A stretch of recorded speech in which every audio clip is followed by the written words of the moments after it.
নমস্কার, আমি অভিজিৎ সরকার। স্বপ্নীল একাডেমিতে তোমাদের স্বাগত।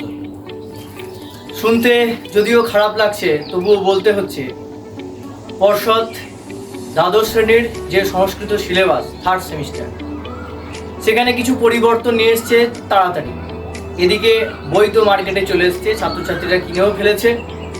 তাই এমতাবস্থায় আমাদের পরিবর্তিত বিষয়গুলো একটু জেনে নিই, কোনটা কোনটা পরিবর্তন হয়েছে।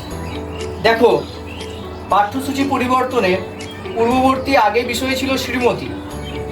শ্রীমতীটা চেঞ্জ হয়ে পরিবর্তিত হয়েছে রাজবাহন চরিতম। রাজবাহন চরিতম চলে এসেছে গদ্যে।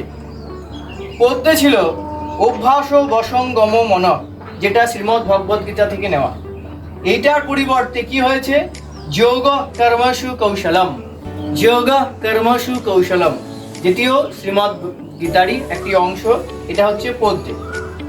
আর একটি পরিবর্তন হয়েছে সাহিত্য ইতিহাস। সাহিত্য ইতিহাসে দেখো ছিল আর্যভট্ট ও বরাহমিহির। দেখো, আর্যভট্টের জায়গাতে আর্যভট্টটাই রাখা হয়েছে, কিন্তু বরাহমিহির জায়গাতে সেখানে ব্রহ্মগুপ্তকে ঢুকিয়ে দিয়েছে। তাহলে এটি হচ্ছে পরিবর্তিত বিষয়ের একটি তালিকা। তবে তোমাদের চিন্তা করার কোনো কারণ নেই, যা আসবে আসুক। আর সামনে হয়তো 5 মাসের মধ্যেই তোমাদের থার্ড সেমিস্টার। তোমরা চিন্তা করবে না একদমই। আমার চ্যানেলটি তোমরা সাবস্ক্রাইব করে রেখো। আমি দুদিনের মধ্যেই আলোচনা করব যোগ কর্মসু কৌশলম। এটি তোমরা দেখতেও পাবে, আলোচনাও করতে পারবে এবং সহজভাবে তোমরা বুঝতেও পারবে।